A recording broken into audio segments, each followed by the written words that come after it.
Hi, everyone. Welcome back to Girl Take the Lead, where we explore the real, raw, and remarkable stories of how women lead their lives, their work, and themselves across generations.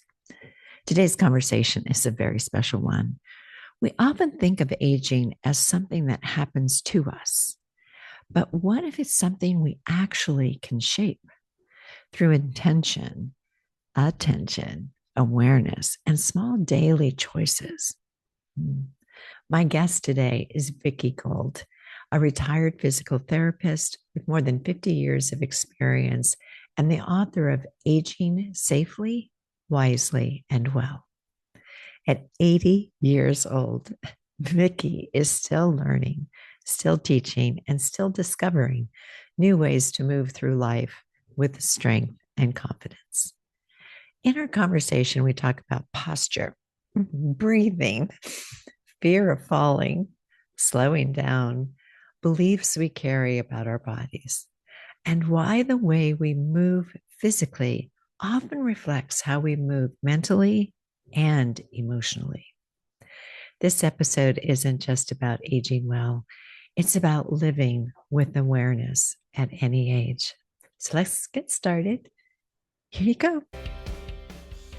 Hi, Vicki. Welcome to Girl Take the Lead. Hi, Yolanda. So happy to be here. Yeah. Why don't we start if you would introduce yourself to the audience? That would be great. Okay. I am a retired physical therapist, chose the career when I was 15 and never looked back. Uh, Mm. but on top of that traditional medical training, I also have many years of a variety of what you call mind body strategies or techniques behind me. And those include yoga, Tai Chi, Pilates, which I guess most of your listeners are familiar with. The Mm. other ones that they may not be as familiar with are Alexander and Feldenkrais techniques, Mm. both of which really encourage a deeper awareness of how we move, where we hold tension, and their techniques are designed to help us let go of that tension. So Mm. all our movement becomes just the amount of muscle effort that's necessary to do a movement without all the extra stuff Yeah. Yeah. that we add. Tell us about your book, because I think Oh, that's well, it's interesting. This book is called Aging Safely, Wisely, and Well, a movement and mindset guide for older adults. mhm. And it was in the works for more years than I can count. And then you may know that my 80th birthday passed last September, last 9/11, and a woman who is my publisher and artist and now friend was just waiting for me to get to the point where I said, "Okay, Stacy, let's hit it." And my 80th birthday coming up, that was it. I said to her, if I don't do it now, tell me to just stop talking about it. And she and some of the collaborators that are in the book, we got it out by December of last year. That's so terrific. And I know that you've positioned this for older adults, but since we're all aging at every age, I'm thinking even our young Gen Zers who might be listening would learn something from our conversation today, because I think you have the perspective of you're never too young to start doing some of these things. Right. And it's interesting, Yolanda, since our first conversation, Mhm. I've had a chance to do presentations to groups that had younger Uh-huh. people. And my comment to them was, you may not be thinking about it now, but if you're lucky, you're going to get old. And along the way, there's lots of things you could do, right, to help Ex- yourself Exactly. and take Yeah. care of yourself. Yeah, and I've gotten to the point of not being shy about standing up straight, letting the chest come out, and Yeah. really be proud of the fact that here I am at 80, getting in better shape than I've been for a long time. Um, Mm. and managing my well-being even better than in the past. So Mhm. in spite of the fact that some people say, oh, you can't teach an old dog new tricks. Well, I'm an old dog now and I'm learning some new tricks. I get you. I I'm, never I'm right there with you. never said that before, but here it is. Yeah. Well, one thing that I have heard from people is a little bit about, certain fears when it comes to their bodies. And one thing, when you're young and you fall, you don't pay attention to it probably in the same way as you do when you're older and you fall.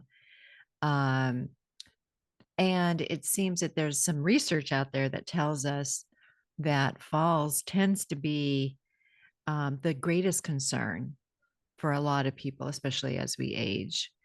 What do you see there? Like, do you think that even across all of the ages that falls, do they like accumulate and eventually balance becomes a bigger issue, or what do you see there?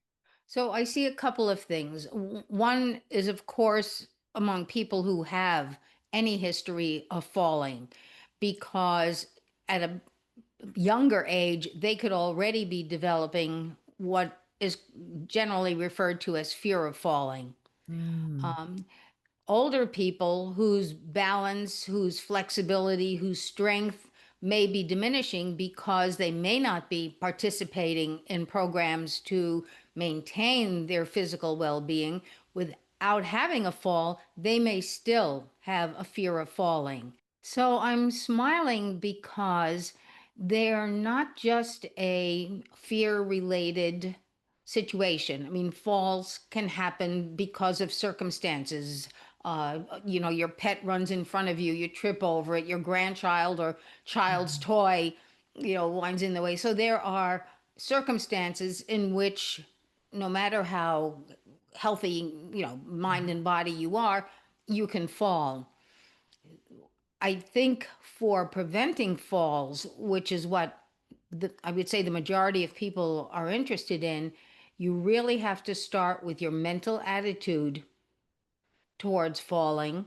uh-huh, Uh, and secondly, once you've taken awareness or gotten awareness of this is a fear, you then do you learn and you find out what to do in order to prevent the falls. Of course, my book focuses mhm, a lot on that.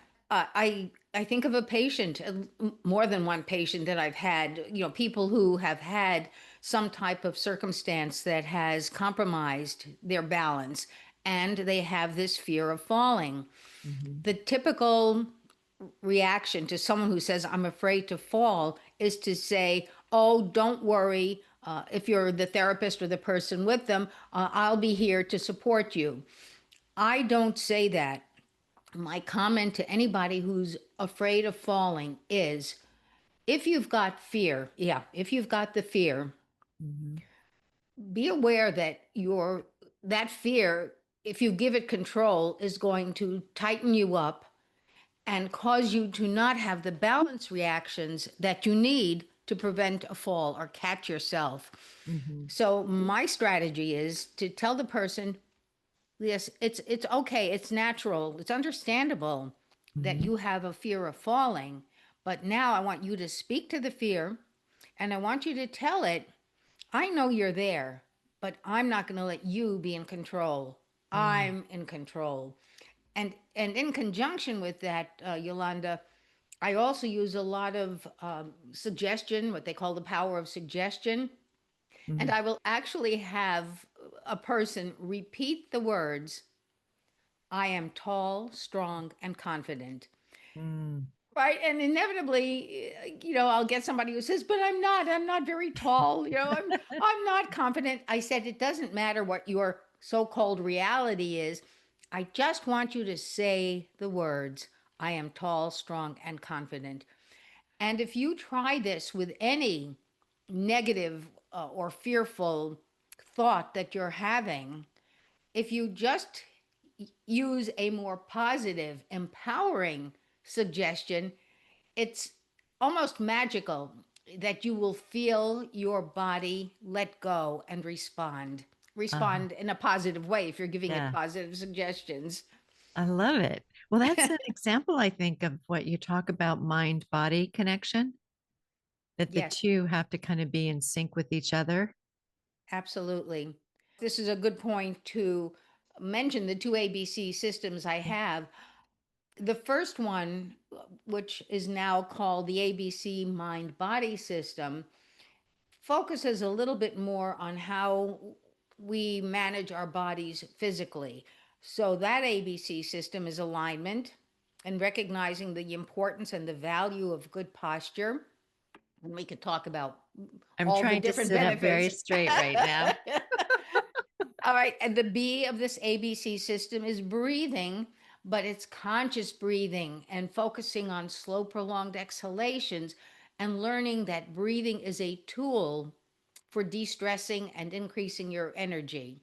And Mhm. the C is centering, which has a physical component. Your body's center is generally just below the belly button and a little behind it, but the part of centering that I like to focus on is your mind and your body working together. So the tagline of my company, which is Thera-Fitness Inc., is transforming the ways you move through life. And the idea is that you, by becoming more conscious and aware of Mhm. how you are holding your body, conscious and aware of your breathing, you are now able uh, to use these ABCs. You integrate them into your everyday activities and you Mhm. transform how you go through those activities. Does that make sense? Yeah. Well, sometimes I think people call when they're in stress, they'll call on the breathing or they'll begin to look at what's going on. But I think what you're proposing is that you can take these ABCs and just start the practices and learn, like, so that they're part of your everyday. Absolutely. Exactly. Exactly. And the way this ABC system and the other one that hopefully we'll talk about was because, well, both of us with our years of experience, Hmm. you have all this knowledge, all these skills. And my attitude was, well, how do I bring the basic principles of mental and physical well being? How do I just simplify them so they become more accessible to people who aren't as crazy as I am for, for studying these things? Yeah. So is start, act, and stop your second one?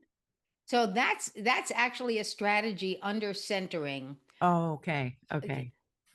So we mentioned that centering is your mind and your body working together. And I ask the question, how often does any one of us have a fall or an accident, some kind of accident or injury, or make a mistake in a project because our minds are one place, Oh, but our bodies are doing something else? mhm. And the part of what contributes to these trips, slips, and falls and mistakes is that people think that multitasking gets more things done, that they're more productive if they multitask. And I believe the research is showing that that is not true. Yeah. So, this start, act, stop strategy comes from an organization called Landmark Worldwide. They've contributed a lot to what I offer in the book. And simply says that for every task you have, whether it's as simple as washing a dish or as complex as writing a book, you start the activity. In the case of washing the dish, you pick the dish up, you soap it, you rinse it, you put it in the dish drain. That's the act. So I've started, picked up the Hmm. dish. I've acted, I've done what I need to wash the dish, put it in the dish drain. I now at a stopping point, I start the next activity. And with a large project like writing a book, obviously the average person can't sit down in one sitting and write their whole book. So the start, act, stop strategy would be I sit down, I write as much as I'm going to write, whether it's a paragraph, a chapter, whatever it is. That's the act, is the writing. And at some point, I have to close the computer or whatever, put the pen or pencil down. That's my stop. I start my next activity. Yeah. And I tell people my whole day is a series of start, act, stop. Rather than try and multitask. So before we go too far, though, what was the second thing then to the ABCs? Because I don't want to leave my listeners Okay. hanging. Like, what is that second thing? Uh, well, after the ABC mind body system was alive and well, I started to think that it's somewhat focused on the physical body. What would it be like to come up with an ABC system for how we function mentally? Okay. And that became the ABCs of human growth and transformation. And they are attitudes. And Mhm. it's simply an opportunity for people to explore what kinds of attitudes are positive and create, uh, better relationships, even within Mhm. yourself. And I also talk about how attitudes can be changed fairly easily if you choose to. Mhm. That's the A. The B is beliefs. Those are much deeper. I think a lot of us don't recognize that we have certain beliefs. We are just driven by them. They are Mhm. given by the culture that we're raised into. And yet, not all beliefs are positive and supportive. Mhm. So here again is an opportunity to explore what beliefs do I have that are empowering, that allow me to be self expressed and fulfilled, and what beliefs might I have that are limiting? Oh, Mhm. you're too old to do that. Mhm. You're a woman. Women don't do that. Mhm. Whatever. Again, this is just an opportunity for the listener or the reader to just explore. Mhm. And by exploring your attitudes and your beliefs, you now get to an opportunity to choose. And as I'm speaking with you, Yolanda, I'm realizing I probably should change the C, which is currently commitment, to choose. Oh, that sounds very powerful. Yeah, I'd have to now go rewrite the book, right? but yeah, that's essentially what it is. I now Yeah. notice these things. This is empowering and positive and enhances my relationships. What I can accomplish in my life. Can I be self-realized? Uh, if something is limiting what I believe is possible, now I can choose to change habits, to get help, to do the things that will allow Yeah. me to be more, that word empowered keeps coming back.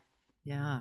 Empowered, confident, self realized, self expressed. Well, I'm definitely with you on examining beliefs and looking at what's underlying things because it does take me some time to just sort of sit and look and then what action will I take as a result of that, which is your choice. That's wonderful how you put that together.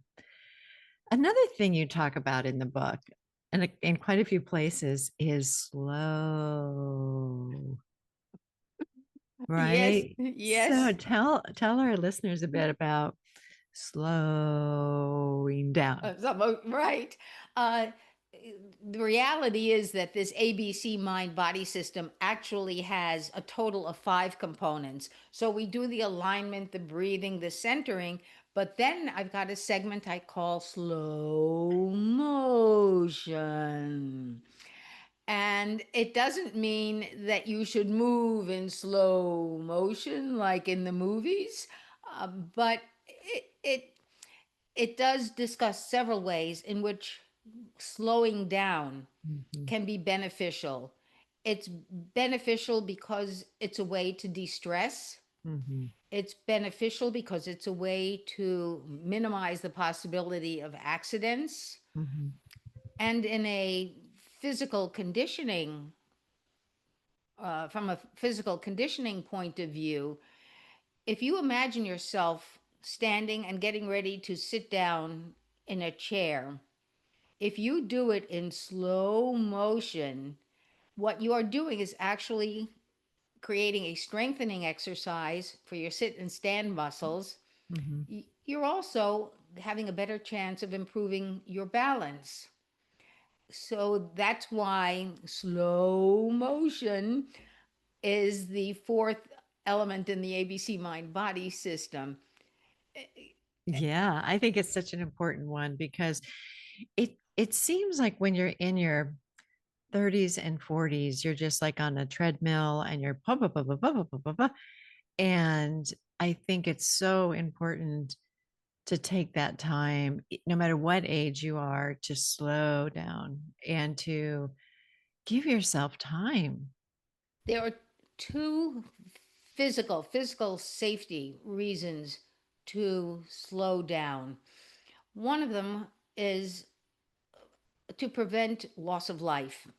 And I say that because a very dear friend of our family's wound up being killed as she was rushing across one of the avenues in New York, which is where I was living for a while. Mm-hmm. And the loss of Selma, may she rest in peace, the loss of Selma got me to the point of nobody and nothing is going to make me race to try to catch a light, to catch a bus, to do anything. Mm-hmm. That loss of Selma was really nothing, no one Mm-hmm. rush me. And that's Mm-hmm. particularly important for the older people who may be challenged by stress and by loss of balance and things like that. Mm-hmm. And if I may, there's another story about a gentleman who was a patient of mine. And this was a gentleman who did have some balance issues. But on top of the balance issues was also his fear of falling. So you'll notice the shoulders going up and he's all tense. And as I said before, you can't have the normal balance and equilibrium reactions you need if your body has tightened up. Right. And here was this gentleman with his fear of falling, and also even with the fear of falling, he's kind of walking or trying to walk fast, and I'm hanging on to him. And when I said to him, "You really need to slow down," he said, "I can't slow down. I mean, this is how I've always been."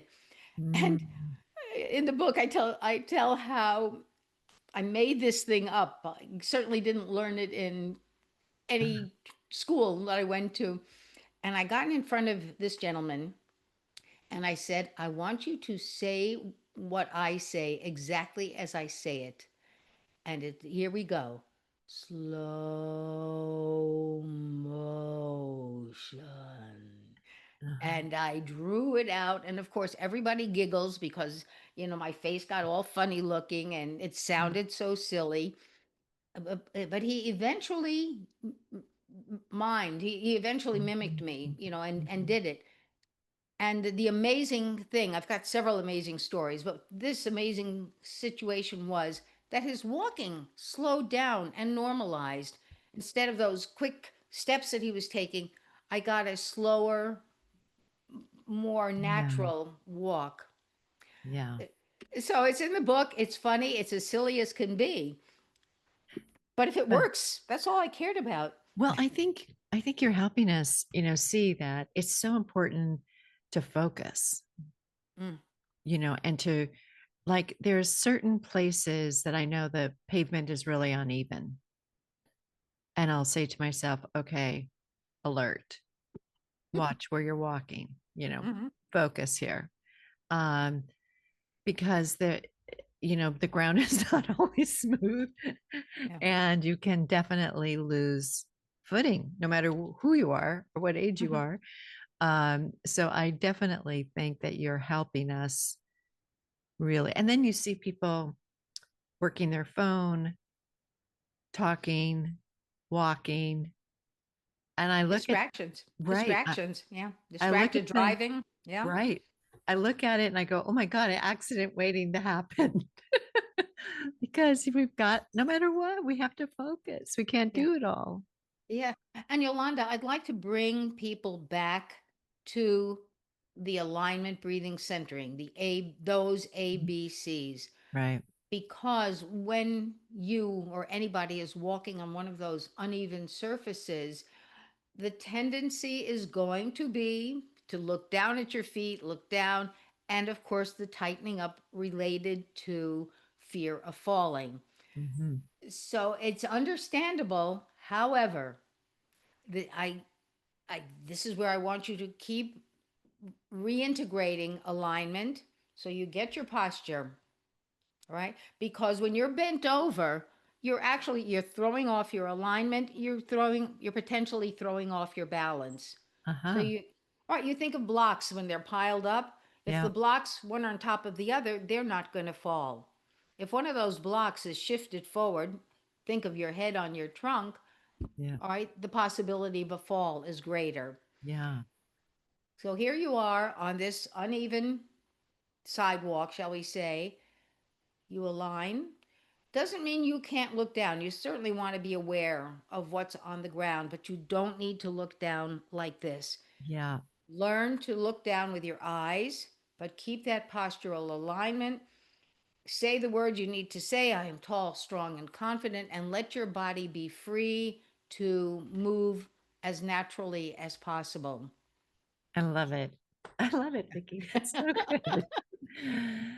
Ah, so that's just wonderful. How can our listeners follow you, find you, get your book? Let's get the book because Yeah. I think that would make a big difference in your life. Best thing I can recommend is get the book. You will also have my email there. You Mhm. can reach out to me. I do respond. Mhm. My website is think of therapist, THERA, and then there's a dash. You don't want to forget that. And then the word fitness. So it's thera-fitness.com. The whole website will come up. If you just want to see the book, there's a little tab that says the book. And what some people have enjoyed there is that I do an 8-minute audio intro to the book. Yeah, So sure. regarding the website, first of all, they can order the book from that page. On the website, they have the option of a couple of free handouts.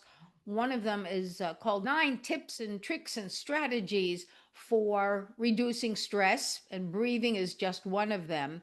And there's another one on graceful aging. So there are lots of things to play around with on the website. Well, a couple questions. What would you tell your 20 something self today, Vicki? The first thought that comes to my mind is keep doing what you're doing Mhm. because I had already found my path, my purpose, my mission. It has evolved to go way beyond becoming a physical therapist. And so I would suggest to younger people, 20, not just 20-year-old me, but to anybody and any younger person, do what you can. Speak to whoever you have to speak to find your purpose, find your mission, what drives you. I Mhm. I will admit I was a fairly average student until I became aware of physical therapy. And there's a story behind how that Mhm. all happened.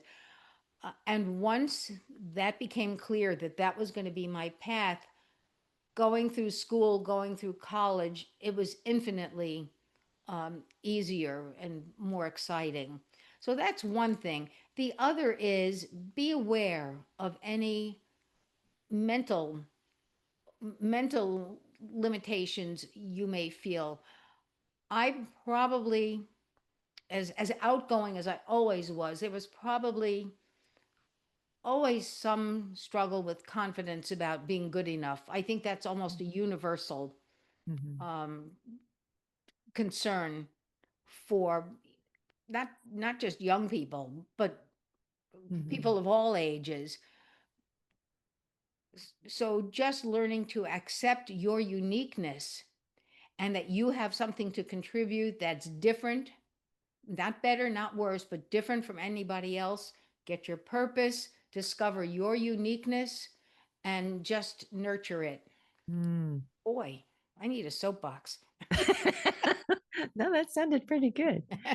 So, what is the story behind you becoming a physical therapist at such a young age? I was very comfortable with people with Mm. mental or physical disability. But the clincher was at age 15, I was at summer camp, and my summer camp was visited by a camp of handicapped children. Well, I was totally at ease with them. Yeah.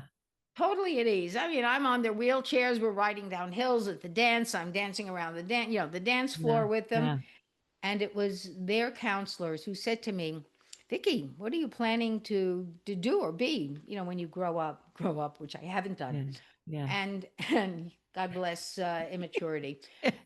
And somewhere, I don't know where I got the idea of social work. I don't know what I was thinking. I knew nothing about it. Was I going to plan parties? I don't know. But they suggested that I consider physical therapy. We talked about it, and that was it. You were Oh, bought it was in. done. It was a done deal. Isn't it great that we had women in our life who saw things in us and said, you should keep that going? I love Yeah, that. I yeah, mean, I'm very grateful too to all the camp counselors I ever had because they all yeah, saw things in me, like yeah. leadership and things that definitely they said Right. for And me of to keep course, the going. parent, yeah, of course, Yeah. my parents certainly nurtured and Yeah. helped facilitate me getting the education I needed Yeah. for it. Definitely. Yeah. Well, the last thing is, I know you got to the online store and you got a little look around things and you picked something that you liked. I, Which one was that? oh, don't ask me now. It was such a I long time ago. remember. I remember Okay, it you tell was me. It's going it to be a was surprise. it's the one about grace. I think it was wherever you plant yourself, bloom with Yes. grace. I think that Yes. was your pick. I So, I just got goose pimples as you were saying it, yeah. Yolanda. Yeah. Yeah. So that's my pleasure to send you and I appreciate you Thank you. so much and what an amazing personality at 80. Woohoo! I love it. Thank you for joining us and sharing your gifts with us. It was really great. Thank you for having me, Yolanda. This was wonderful. I hope we Um, can do it again someday. I hope so Very too. nice. For your For next book. My 90th birthday. There we go. Very good. Thank you for joining our conversation today with Vicki. One of the ideas that stayed with me is how much of our experience, including our sense of balance and confidence, begins with awareness, not pushing harder, but noticing more. And maybe that's the invitation from this episode to slow down just enough to move through life with intention. If this conversation resonated with you, I'd love to hear what stood out. You can join us in the Girl Take the Lead community on Facebook or connect with me through the links in the show notes. And if you enjoyed the episode, please consider rating or sharing this podcast. It helps more women across generations find their voice and lead in their own way. Here are 3 takeaways to carry with you. 1, awareness changes movement, and movement changes confidence. 2, fear tightens the body, attention frees it. And 3, slowing down isn't giving up momentum, it's choosing how to move forward. As always, thank you for listening, for sharing these conversations with me, and for being part of a community that values growth across every stage of life. Next week, we shift from how we move through life to how we show up in the rooms we enter. I'll be talking with Sarah Anderson, the founder of lead out loud and creator of the resonance method. We'll talk about executive presence, visibility, and the subtle dynamics that influence how our ideas are received, often before we say a word. Remember, you're not too old or too young to begin paying attention. You're not too late or too early to move differently. And your body is not working against you. It's responding to you. Talk soon. Bye.